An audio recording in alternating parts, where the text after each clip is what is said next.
Hello everyone, welcome back to my channel.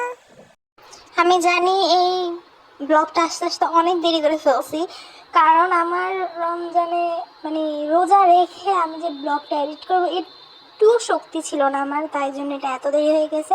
আর এবার রমজান মাত্র দুটো ব্লগই আসবে, কারণ আমি এর বেশি আর কিচ্ছু করতে পারি নাই।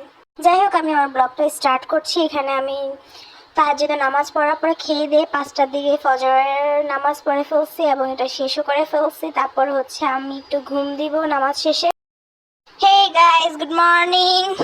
আমি এখন ঘুম থেকে উঠছি। ওঠার পর আমি একটু ফ্রেশ হয়ে নেব। ফ্রেশ হওয়ার পরে আমার হচ্ছে কলেজে নাম আমার হচ্ছে যে কম্পিউটার ক্লাস আছে, তো আমি ওইখানে যেতে হবে, তাই জন্য আমি এখন রেডি হব। আর এখন মাত্র 8:30 বাজে। ওয়াও! বিছানাটা গোছানোর পরেই আমি সাথে সাথে রেডি হয়ে গেছিলাম। রেডি হয়ে এখন হচ্ছে রেডি হওয়া শেষ, আর আমি হচ্ছে এখন যাব হচ্ছে আমার কম্পিউটার ক্লাসে অনেক হোমওয়ার্ক দিছে আমার। এই রমজানেই ক্লাসটা সম্পূর্ণ শেষ হয়ে গেছে। রমজানের পরে মেবি এক্সাম হবে, তো সবাই প্লিজ আমার জন্য দোয়া করবেন। টাটা! আমার ক্লাস শেষ, আমি এখন বাসায় চলে আসছি। ও মাই গড! এটাই হচ্ছে মোস্ট ইম্পর্টেন্ট পার্ট, কোরআন শরীফ তেলাওয়াত। আর রমজানে তো সবাই কম বেশি সবাই কোরআন শরীফে তেলাওয়াত করে খতম দিয়ে ফেলে। আর এই রমজানেই আমার এইটা অনেক বেশি, কারণ আমার কোরআন শরীফ পড়ার সময় খুবই কম ছিল, তাই জন্য আমার এটা দিকে বেশি ফোকাস দিতে হয়েছিল। যাই হোক, আমি আমার রোজাগুলো যে অ্যাপসের মাধ্যমে ট্যাগ করে রাখতাম, এটা খুবই সহজভাবে রাখছি। কারণ হচ্ছে যে রোজাকে কয়টা রাখছি বা কখন কী কী রাখছি মনে থাকে না অনেক সময়। হ্যাঁ, অনেক সময় গোলায় ফেলে, তো এই দিন অ্যাপসের মাধ্যমে রোজাটা অনেক সহজে ট্যাগ করা যায়। তারপরে নামাজ ট্যাগ করা যায় যে নামাজ পড়ছি কি না পড়ি নাই নামাজ। তারপরে হচ্ছে আজান দিয়ে দেয়। তারপরে এখানে অনেক কিছু আছে, অনেক কিছু যে রমজানের মধ্যে হচ্ছে খুতবা, কোরআন তেলাওয়াত, তারপরে হচ্ছে বিভিন্ন হুজুরের ওয়াজ, সব কিছু এখানে ফ্রিতেই আছে। আর হচ্ছে যে এখানে যদি কেউ কোনো কিছু দান করতে চায়, সে অবশ্যই এখানে দান করার এখানে একটা দান করার সিস্টেম আছে, তো এখানে দান করতে পারে।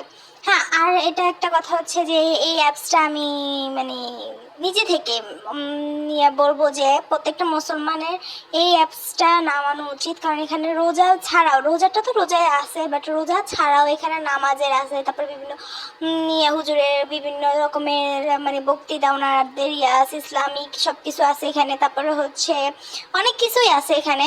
তো আমি বলবো যে সবাইকে অবশ্যই এই অ্যাপসটা একবার হলো ডাউনলোড করে ইউজ করা উচিত।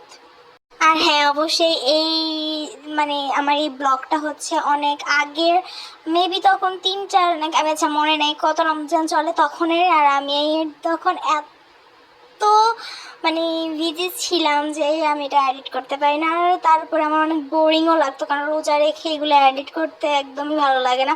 আর হ্যাঁ, এখানে তো আরেকটা মোস্ট ইম্পর্টেন্ট পার্ট হচ্ছে কুইজও ছিল, যে কুইজ প্রতিযোগিতা অংশগ্রহণ করে তারপর হচ্ছে বিভিন্ন পুরস্কারও পাওয়া যায়, এখানেও আছে সেরকম। তো আপনারা চাইলে সবাই ডাউনলোড করতে পারেন। অ্যাপসের বিজ্ঞাপন দিতে দিতে আমি ভুলেই গেছিলাম যে আমার যে হোমওয়ার্কগুলো ছিল ওগুলো কমপ্লিট করতে হবে। তো আমি এখানে এখন হোমওয়ার্কগুলো কমপ্লিট করার জন্য বসে যাব। তো আমি এখন আমার হোমওয়ার্কগুলো স্টার্ট করব। আর আমি আমার হোমওয়ার্কগুলো শিট থেকে করব, কারণ আমাদের টিচার একটা শিট দিয়ে দিয়েছে, তো আমি ওই অনুযায়ী হোমওয়ার্কগুলো করে ফেলবো। আর এখানে আমার হোমওয়ার্কগুলো করাও শেষ, আমি সবগুলো করে ফেলছি। মোট মেবি 7টা নাকি 8টা ছিল, এরও বেশি হতে পারে, আমার মনে নেই। এখন আমি আসর নামাজটা পড়ে ফেলবো। আসর নামাজ পড়ার পরে আমার হচ্ছে অনেক কাজ আছে।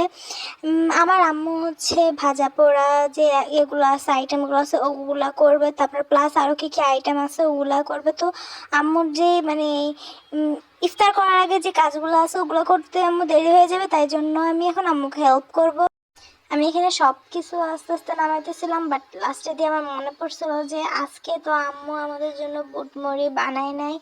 কারণ হচ্ছে আমরা বুটমুড়ি হচ্ছে ফার্স্ট কয়টা রমজানে খেয়ে ফেলছি, তাই আমরা প্রত্যেকদিন এক ইফতার করি না, আমরা মাঝে মধ্যে মাঝখানে মাঝখানে বিভিন্ন রকমের ইফতার ট্রাই করি।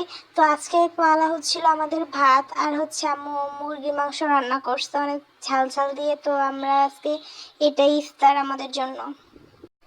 যাই হোক, ইফতারের সময় বেশি খাওয়া যায় না, তাও আমাকে দিছিল। আর আনফর্চুনেটলি সেদিন আমি খাবার কমপ্লিট করতে পারিনি, আচ্ছা আমার মনে নাই।